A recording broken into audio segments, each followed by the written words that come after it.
UN's men's national team gets boat raced out of the Concacaf Nations League. They lose 2 straight. First, they lose to Panama in a shocking last-minute goal by Waterman that sends Panama through to the final. And then in the third-place match, USA also loses to Canada. We have to talk about it, and it's not going to be good. John at least has a jersey.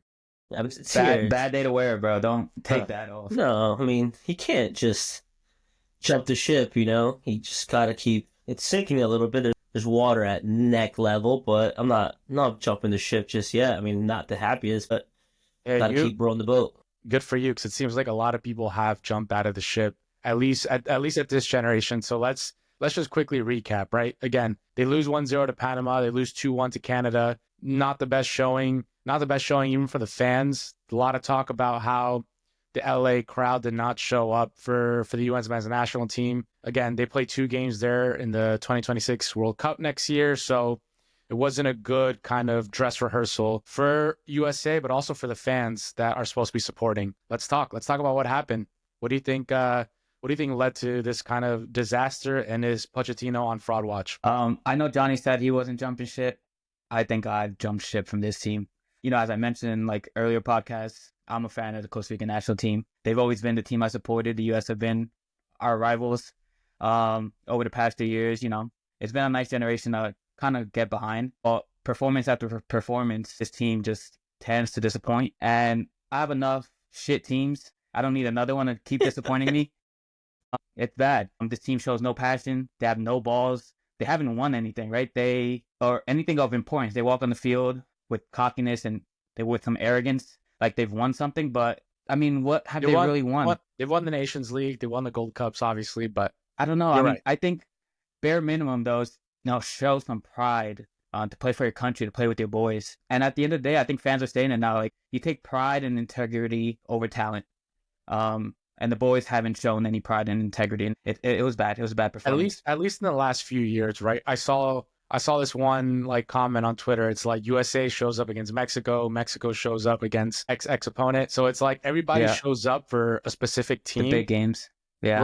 Right. But it was sad to see how U.S. men's national team doesn't show up, at least in both games, right? You expected, okay, they didn't show up in the first one. They got a lot of heat. Show up in the second one, at least right your wrongs, even if it's a third place match, and they didn't. John, thoughts? I mean, like Carlos said, I think the arrogance and the cockiness and this kind of feeling around where from the outside, and if you're watching and if you're a fan, there's no passion, right? There's not really any kind of grind, that kind of mentality where we're going to do whatever it is, whether we're playing nice football or whatever it is, and just try to get a result. You know, we're going to play for the badge, work for each other, and that's not kind of the feel you kind of get when you watch these games, because it's just so dull, very lax.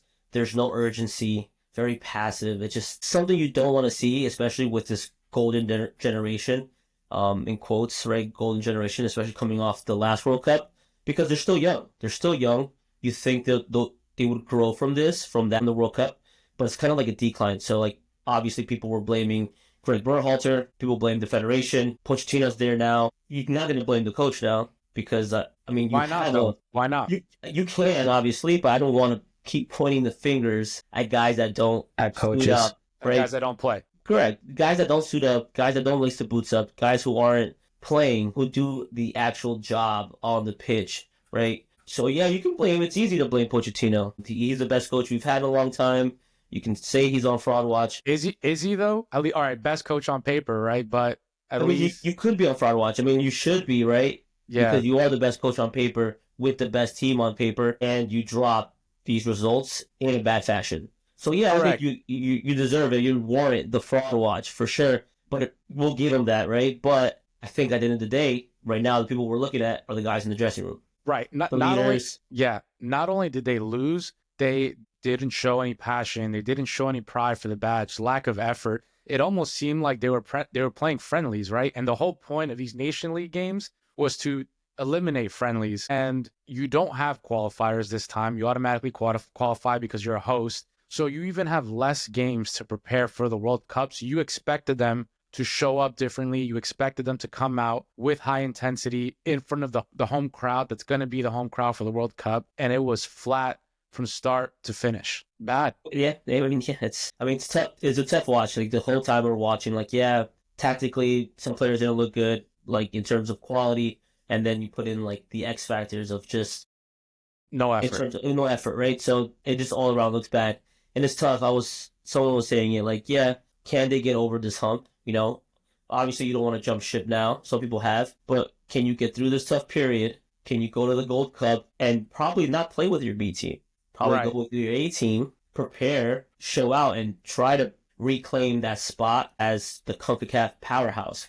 Because right now you've lost that. You've lost that Badly title, too. They right? lost badly. You slipped, you let it go, and now you're plummeting. But can you bounce back? Now that's the big thing now, right? Can they bounce back from these tough results? Can they sort it out in the locker room? Can leadership, can guys with experience, guys with quality, can they bring the actual fight and grind and grit that this U.S. team needs? And then going to the Gold Cup, I think you go with your A team. You go with your A team and you fucking dominate.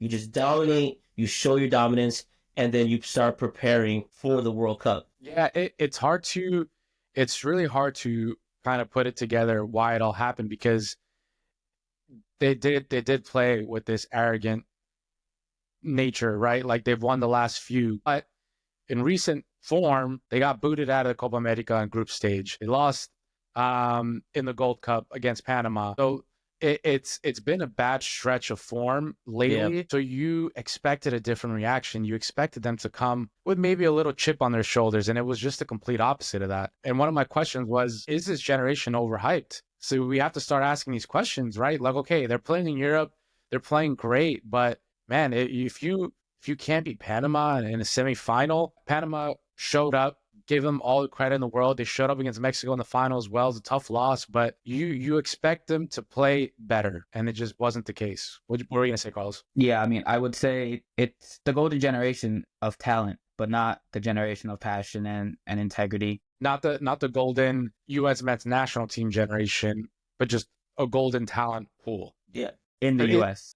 is the talent pool that deep though? Like, I don't know. It seemed like we had some injured players, right? Does play a factor, Yeah, but the I bench mean, wasn't the bench it's wasn't tough as to talk strong about as depth previous though. times. It's tough to talk about depth because who does Canada have on the bench? Who does Panama have on the bench?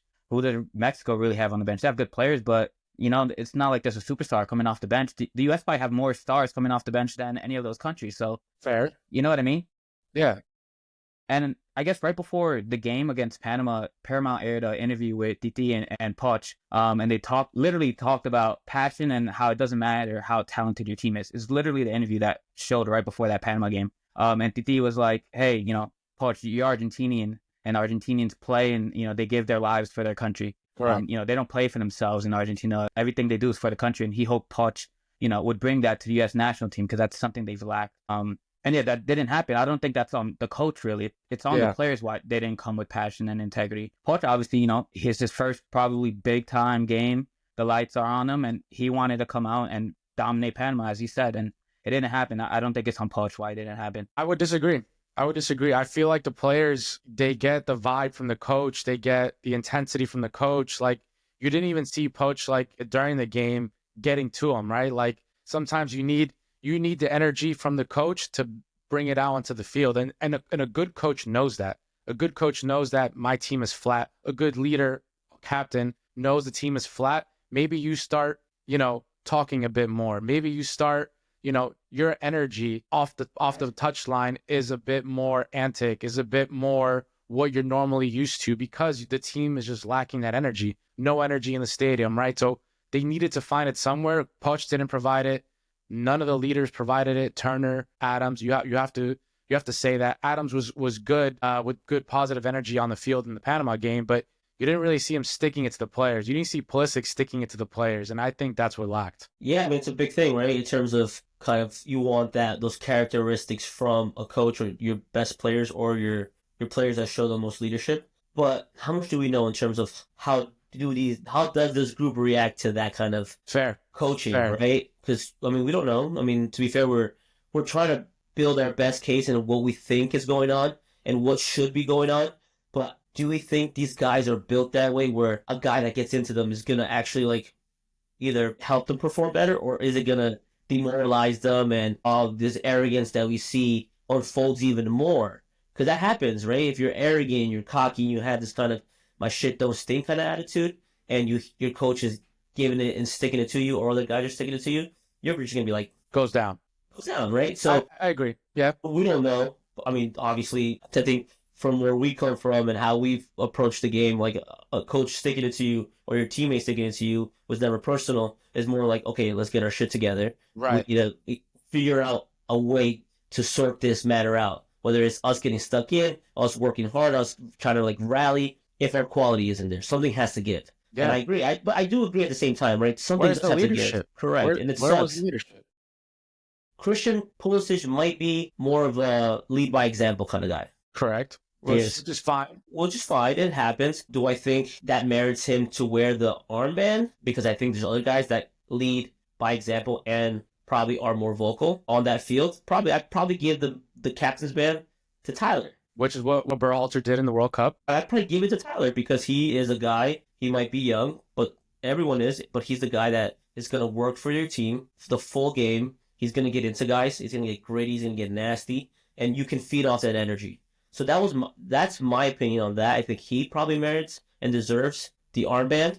Nothing taken away from Pulisic, obviously, but I just don't think that's part of his game. Yeah, I totally agree. But you can be a leader without having the captain band, right? And I don't even call this group of players like young anymore. I think they're all like seasoned.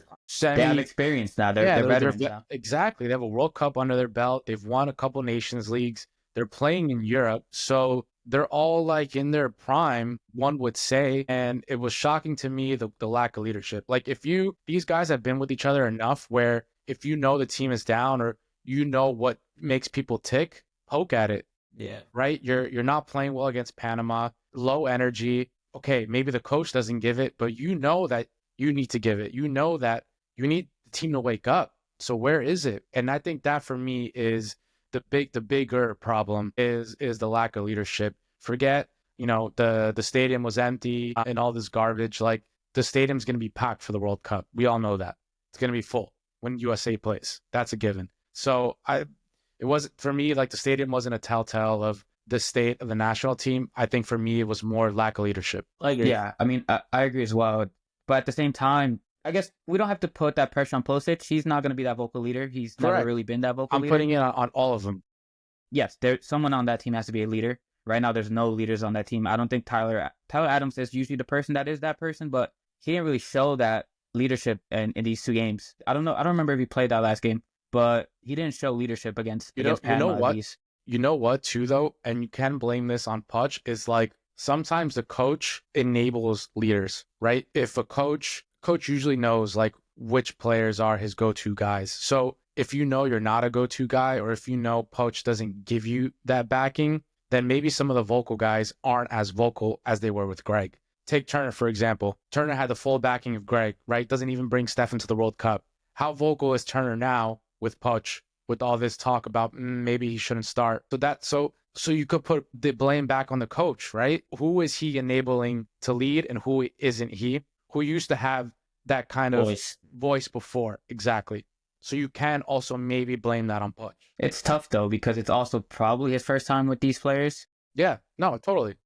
So it's tough for him or the players to feel like, I need the backing of Poch who just got here. Like, if Tyler Adams was the voice, Poch being here shouldn't change that right off the bat. It's hit their first game together. So I don't think there should have been any change from any of the players thinking, oh, Poch doesn't back me. If you were a leader 6 months ago, you should still be a leader today, regardless of who the coach is. You would think, but I feel like, man, yes, they're not with each other that much, but I feel like you feel it right away, who are Poch's guys, and it's tough. I feel like it does affect you as a player. Yeah. I like Diego Luna. Diego Luna looks like one of those players that could be Poch's type players, and exactly. And he balled. He balled. He plays with some passion. Yeah. Well, he's got something to prove, right? He's not a typical guy on that roster, right? So he's one of the new guys trying to fit in. He's definitely a guy you root for, right? His first game with the national team, he breaks his nose. Poch is like, "Are you coming out?" He's like, "No, I'm gonna play through it." And went back in and started balling. Like, as a coach, that's the person you love. As fans, that's someone you love, and you could just tell that's a characteristic of Diego Luna. And And before we kind of end this, speaking of somebody who might not have the backing of Puch, Gio Reyna. Who?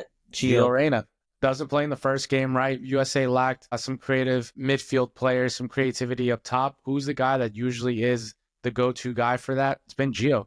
And doesn't matter what he does in club, he comes to the national team and he balls out, and he's done it over and over and over again. So for me personally, I feel like he's earned that right to get those few minutes. Doesn't get it. USA loses. Puch said he was saving him for overtime, but people thought that was like a loser mentality, trying to wait for overtime. It's tough, right? It's tough in hindsight. But then you see the statements like he's not fit to play the way I want him to play, or something like that. I forget what the official statement was. So not good. Not good. And that's probably on Gio. He's kind of creating this image around him, whether it's with the national team or whether it's with his club.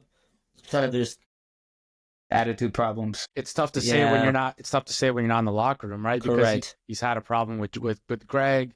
He's having it now. He's having some issues at Dortmund. Well, he usually always does. So you see a pattern. So you're trying to figure out, okay, what's the sticking point? Is it him or is it the coaches? And right now, the common denominator has been Gio. So it's been not good. Don't jump ship, guys.